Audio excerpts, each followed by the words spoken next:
aspectos.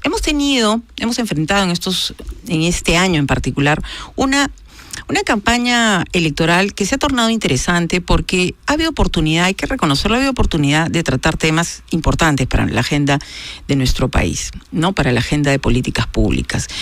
Sin embargo, bueno, vimos muchos adjetivos, enfrentamientos, pero digamos eso es marginal, debe ser marginal y secundario. Vamos al meollo del asunto. Vamos a hablar de educación en esta parte de nuestro programa. ¿Hay una buena educación en el país? Hablo de la educación pública. ¿Usted qué piensa, amigo oyente? ¿Hay una buena educación? Los peruanos merecemos el nivel de educación que tienen nuestros niños, nuestros jóvenes. Yo sé que en colegios privados hay muy buena educación. Chicos que están preparados ya en el IB, en el Bachillerato Internacional, colegios privados que permiten que los alumnos viajen al exterior, participen en programas de intercambio cultural. Pero esto nos evidencia y nos refleja que hay varios Perú, ¿no? Varios Perú. El Perú de la gente que tiene dinero y que, bueno, con su derecho legítimo paga buenos colegios para sus hijos. Pero ¿qué pasa con la mayoría de niños y jóvenes? ¿Qué pasa con ellos? Vamos a hablar a esta hora del programa con el abogado y economista José Hernández de Toro, director de la Organización de Estados Iberoamericanos en nuestro país. Es una organización que está trabajando tenazmente en el país a través de programas que comparte con otras organizaciones y está trabajando para identificar lo que pasa en el país y lo que se puede hacer en el país. Así que le vamos a dar la bienvenida. Él es español, por matrimonio es peruano, ya tiene su DNI, así que nos da mucho gusto porque ha conocido varias partes de nuestro país y sabe lo que está ocurriendo en el país. Buenos días, José. Gracias por estar con nosotros. Bienvenido. Muchas gracias a ustedes, Gloria. Encantado de estar aquí. Muy bien, empecemos. A ver, la campaña electoral, yo estaba leyendo un artículo de José Hernández de Toro y hablaba que las campañas electorales suelen ser propicias para los anuncios efectistas, las pullas y las descalificaciones entre los adversarios. Estoy citando parte de su texto. Es verdad, eso ha ocurrido, José. Ocurre aquí, ocurre en todos los países, y si escucháramos lo que sucede en la civilizada Gran Bretaña o en la larguísima tradición democrática francesa o en las recientes elecciones que han sido hace menos de 2 semanas en mi propio país, en España, pues veríamos que las campañas electorales no se suelen caracterizar por el debate reposado, el análisis profundo de los temas, la priorización de los asuntos que realmente permitirían que las sociedades avanzaran y culminaran procesos de desarrollo y de igualación de oportunidades. Los candidatos, y supongo que es un círculo vicioso de población, audiencia, medios de comunicación, candidatos y candidatas, suelen dedicarse pues eso, a buscar mover la voluntad de los votantes por anuncios que tienen mucho más a lo mejor de fuegos artificiales que de análisis profundo. Pero como mencionabas en el artículo que salió publicado hace un par de días, un tema tan central como la educación, tenemos la buena noticia de que sí es un tema que realmente genera interés. El primero y evidente es en las familias. Como tú mencionabas, todas las familias, estén en el nivel de renta que estén, hacen el mayor esfuerzo que esté en su mano para darle la mejor educación a sus hijos e hijas. Y eso es una cuestión clarísima. La inmensa mayoría de los peruanos y peruanas creemos que la educación es clave para el futuro de nuestros hijos.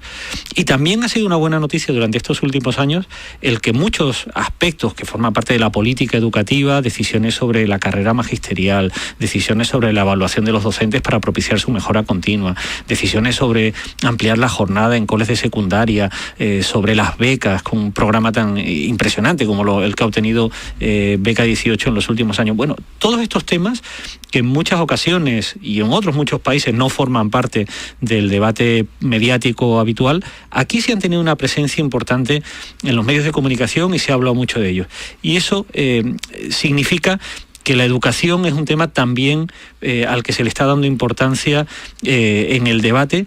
Y como hemos podido ver en la campaña electoral, porque desde la OEI, junto con la Universidad Católica y con una asociación de jóvenes sobre todo que impulsan el debate en torno a estos temas, que se llama Vota por la Educación, organizamos un debate en el que participaron pocos días antes de la segunda vuelta representantes de Fuerza Popular y representantes de PPK, y lo interesante de ese debate, en el que hubo desde luego contraste de ideas y planteamientos, fue, en primer lugar... ¿Ha habido coincidencias?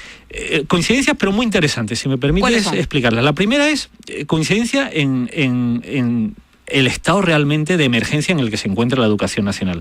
Un estado de emergencia fruto de décadas de abandono. El segundo, un reconocimiento importante también, siendo dos fuerzas de oposición al actual gobierno, de lo que se ha avanzado en los últimos años, reconociendo que ha habido avances muy importantes, pero también reconocimiento por parte de las fuerzas que contendían en ese momento, de la magnitud, la enorme dimensión de los desafíos que sigue habiendo por delante. Y coincidencia, y esto es lo verdaderamente interesante, en los elementos fundamentales que habría que abordar para responder a este desafío en el más corto plazo posible. Por ejemplo, plantear que una educación de calidad solo puede llamarse así si es una educación equitativa, que de verdad ofrezca oportunidades.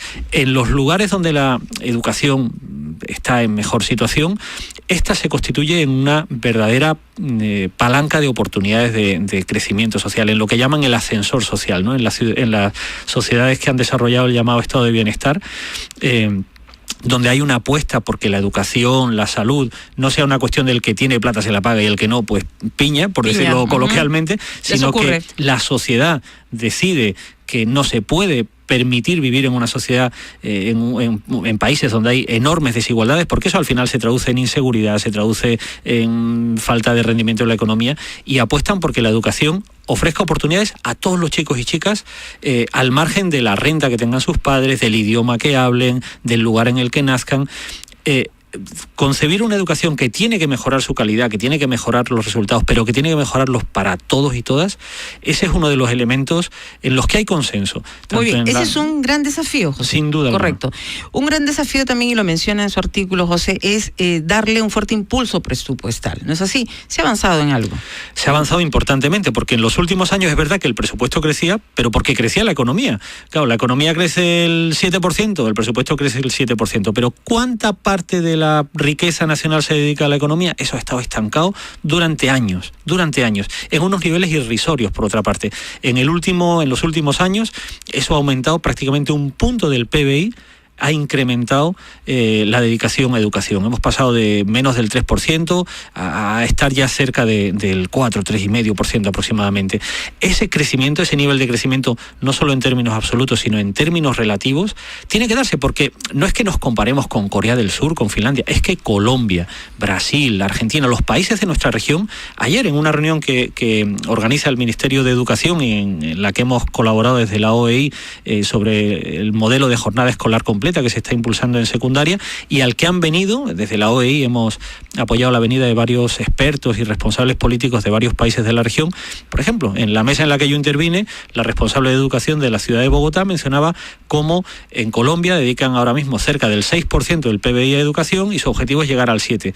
Claro, eso lo miras desde unas cifras que son menos de la mitad y dices, tenemos que hacer un enorme esfuerzo como sociedad para priorizar esto. La responsable de Chile, por ejemplo, mencionó, cuando en Chile pusimos en marcha la jornada escolar completa, se decidió por consenso que se iba a subir un punto el IVA, el equivalente al IGB, se iba a subir un punto el IGB para dedicar toda esa recaudación a educación. Bueno, ese tipo de consensos tienen que darse también en el país. Ahora, claro, la situación es bastante compleja en nuestro país, ¿no? Veía, por ejemplo, un reportaje esta mañana de nuestro colega Gino Tázara, que lo había mencionado ayer, no mencioné el nombre de él. Gino Tázara está haciendo un reportaje, un recorrido en el sur de Perú, porque están los ciudadanos ahí enfrentando las heladas, en fin. Y la condición que tienen los niños de poder acceder a su colegio, tienen que caminar zonas pero terribles, ¿no? Casi inhóspitas, solitos, pequeños, de 10, 11 años. Y entonces eso nos refleja que no es solo tener un colegio y tener profesores, sino el acceso, bueno, las condiciones. Uno de los graves problemas, y forma parte de los 4 pilares que se ha planteado la actual gestión de educación, y en la que hay un consenso, como te digo, bastante grande, es el de la brecha de presupuestos. Por supuesto que hay que mejorar la formación y la remuneración de los docentes, porque nuestra educación será tan buena como lo sean nuestros docentes. Por supuesto que hay que mejorar la gestión de las instituciones educativas, y una parte fundamental es qué sucede dentro del aula, entre el docente y los estudiantes, para que se produzcan los aprendizajes. Pero todo eso está dentro de las infraestructuras. Solo las infraestructuras no cambian la educación, pero cuando tienes colegios sin agua corriente, sin desagües, sin electricidad, como hay 12.000 escuelas en el Perú, en esas condiciones realmente es muy complicado. Yo trabajé varios años en Quispicanchi, donde efectivamente las escuelas rurales están en unas condiciones todavía muy, muy complicadas. En los años 90, cuando yo estuve trabajando, pues aún era peor, y es necesario que la educación rural tenga un apoyo importantísimo en infraestructuras, pero también y fundamentalmente, por ejemplo, en zonas como todo el sur andino, que en su mayoría es quechua hablante, las zonas rurales, también en la implementación, como se viene haciendo, de programas de educación intercultural bilingüe para asegurar que niños que son quechua hablantes no lleguen a una escuela donde está proscrito su idioma natal, sino que aprendan en su idioma natal y desde él luego adquieran competencias, por supuesto en castellano, pero también de repente en inglés, como ya está pasando en muchos colegios, ¿no? Ahora sé, José Hernández de Toro, que hay en nuestro país organizaciones no gubernamentales que están trabajando en la gestión, ¿no?, educativa. Uh-huh. Hacen, digamos, acuerdos con el Ministerio de Educación y pueden administrar colegios y sobre todo trabajar en la gestión educativa. Esto es una alternativa interesante. Es una vía que se está abriendo. Desde luego hacen falta todos los esfuerzos. La dirección política de las políticas educativas, valga la redundancia, la tiene que llevar el Ministerio. No es algo que se pueda delegar. Pero acomodándose, impulsando la transformación que no puede permitirse el país, que tarde una generación en producirse, tiene que producirse en pocos años. Tenemos que estar los organismos intergubernamentales, como es la OEI, los organismos de cooperación que son reflejo de la solidaridad de la sociedad civil, la empresa privada. Todos tenemos que aunar nuestro esfuerzo para respaldar que este cierre de brecha se produzca lo antes posible. Y desde luego hay que explorar también mecanismos de participación en la gestión, mecanismos de concertación de esfuerzos. Sin duda hay que ponerlos encima de la mesa porque hay experiencias en otros países, algunas muy interesantes y otras que desde luego tenemos que aprender de esos errores para no repetirlos.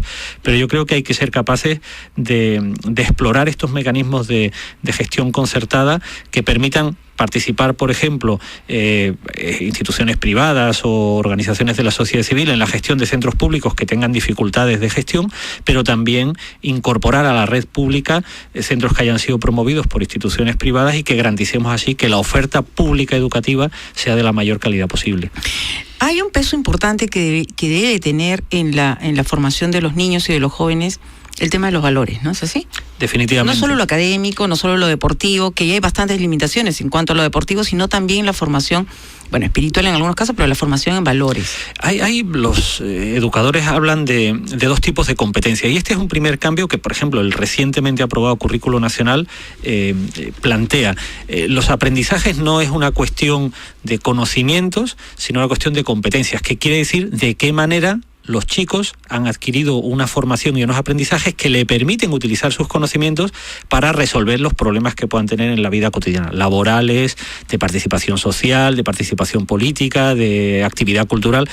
Tener conocimientos, si no sabes cómo utilizarlos, si no sabes cómo relacionarte en sociedad con ellos, de poco sirve. Trabajar en las competencias, a su vez, requiere plantearse dos tipos de competencias. Las competencias cognitivas, las competencias que tienen que ver con aspectos más técnicos, conocer, saber, pero luego hacen falta las competencias transversales o competencias blandas que le dicen, que son el tipo de competencias que hacen que una persona pueda utilizar esos conocimientos y pueda desarrollarse profesional y personalmente de una manera integral. Es decir, estamos hablando de temas como resistencia a la frustración, como capacidad de trabajar con otros, como resiliencia también, ¿no? Resiliencia, como capacidad de resolver creativamente problemas, de comunicar eficazmente. De hecho, si miramos ya no solo el aspecto cívico que mencionabas tú antes, sino si miramos únicamente el desarrollo profesional de las personas, en encuestas que se han realizado, por ejemplo, por el Banco Interamericano en Sudamérica, con empresarios a los que se les preguntaba, cuando usted va a contratar a un joven que sale de la formación técnica o que sale de la universidad, ¿qué valora más? ¿Los conocimientos técnicos que tiene o este tipo de competencias blandas? Y valoran hasta el doble las competencias blandas, porque al final dicen, mira, si le falta un conocimiento de contabilidad o de programación, yo se lo puedo enseñar, pero si es una persona que no tiene ética, que no sabe trabajar con otros, que es problemático, como decía en un desayuno que tuvimos hace poco tiempo con empresarios para ver cómo organizar mejor la formación en un instituto que tenemos la OEI aquí en Lima, el Instituto Iberotec, con carreras de telecomunicaciones y telemática, y nos decía, nosotros no queremos profesionales que sean como el genio de la botella, lo sacas para que te resuelva un problema, pero luego como no sabes qué hacer con él porque no tiene habilidades sociales, tienes que ver cómo lo vuelves a meter en la botella, ¿no? Queremos formar profesionales, queremos que se formen en el sistema educativo personas que tengan los conocimientos que hacen falta para desenvolverse en el mundo, pero también este tipo de competencias. Y estamos haciendo con el Ministerio de Educación en Cajamarca, en las provincias de Cajamarca y Celendín, con el respaldo de una asociación privada, la Asociación Los Andes de Cajamarca, un trabajo precisamente para el desarrollo de este tipo de competencias socioemocionales, de competencias transversales, de manera que la educación para el trabajo no sea solo que los niños y las niñas aprendan costura, carpintería, sino sobre todo que tengan todo este tipo de elementos, que se atrevan a soñar, que se puedan organizar para convertir sus sueños en realidades, que eso lo puedan convertir en realidades empresariales, de autoempleo, pero también de participación social, de liderazgo en sus comunidades. Formar mejores personas. Definitivamente. Como lo dice la Universidad de Piura, además me estoy casi robando su publicidad. Mejores personas, mejores profesionales. Muchísimas gracias, José. Finalmente, lo siguiente. Estamos a punto de que el presidente electo asuma un nuevo gobierno a partir del 28 de julio. Y es importante saber que hay coincidencias con el grupo que va a ser, o el partido que va a ser la primera mayoría de oposición en el Congreso de la República. ¿No es así? Muy bien, de cara al futuro, desde el trabajo que ustedes están haciendo en la Organización de Estados Iberoamericanos, digamos, ¿cuáles son esos grandes lineamientos que debe seguir el próximo gobierno? Yo creo que esto no es un secreto, es decir, lo que se está haciendo en la actualidad y lo que plantean la mayoría de los expertos, estén trabajando para el grupo político para el que lo estén, o estén trabajando en organizaciones de la sociedad civil o de la cooperación, coinciden en los principales temas. No hace falta, desde luego, mantener e incrementar el aporte presupuestario, y esto nos lleva a un debate más amplio, que es el modelo fiscal, como he escuchado alguna vez, los impuestos es el precio que pagamos por vivir en una sociedad civilizada. ¿Queremos buenos servicios? Pues habrá que pagar impuestos, y habrán que pagarlos justos. El debate no es más o menos, sino impuestos justos. Desde luego tenemos que hacer un esfuerzo enorme por cerrar la brecha de infraestructuras. Tenemos que hacer un esfuerzo enorme por seguir mejorando la formación de los docentes y reconociendo esa formación y ese esfuerzo que hacen con mejores remuneraciones. Pagarles miserias a los maestros y pedir que nuestra educación sea buena es contradictorio, una cosa absolutamente irresponsable. Tenemos que asegurar que los procesos de aprendizaje cuentan con las herramientas adecuadas, con los planteamientos curriculares adecuados, y esto se está planteando también. Pero todo esto al final se subordina a una cuestión que yo creo que es fundamental. La educación no da resultados en un año, en 2 años. La educación da resultados en mucho más periodos. Es decir, no se mueve en ciclos políticos. Un presidente tendrá que explicar en 4 o 5 años lo que hizo. Pero si quiere explicar lo que ha logrado en educación, hombre, podrá explicar que construir colegio, pero no podrá decir, mire, aquí tengo una generación con una formación mucho... Eso va a pasar en 10, 15, 20 años. Necesitamos, por lo tanto, continuidad en las políticas para asegurar que esfuerzos, por ejemplo, como el de becas, que se está haciendo tan impresionante, más de 100.000 becas conseguidas o concedidas a 100.000 personas, la mayoría de ellos jóvenes con muy pocos recursos, le van a cambiar la vida al país, le van a cambiar la vida a esos jóvenes y desde luego al país. Pero hay que reconocerlo, hay que reconocerlo como logro de ese gobierno y mantenerlo. No hay que descubrir la pólvora ni echarle tierra sobre las cosas buenas. Si se ha hecho un esfuerzo en política, en educación intercultural bilingüe para atender a los niños y niñas que viven en zonas donde tienen sus propios idiomas, hay que trabajar para conseguir que desde la revalorización de su idioma y desde una educación que se da en su propio idioma, luego adquieran todas las competencias necesarias. Hace falta continuidad. Se está hablando, por ejemplo, de la continuidad del ministro, del equipo. Eso sería sin duda muy importante y sería una señal muy importante, porque evidentemente podemos encontrar discrepancias, como no lo vamos a hacer así. Uno probablemente discrepa con uno mismo cuando mira lo que ha hecho a lo largo de su vida. Pero es importante que haya continuidad, sería muy importante una continuidad de equipo, pero sobre todo continuidad de políticas, que estas sean de verdad políticas de Estado. Y el Perú lo sabe hacer.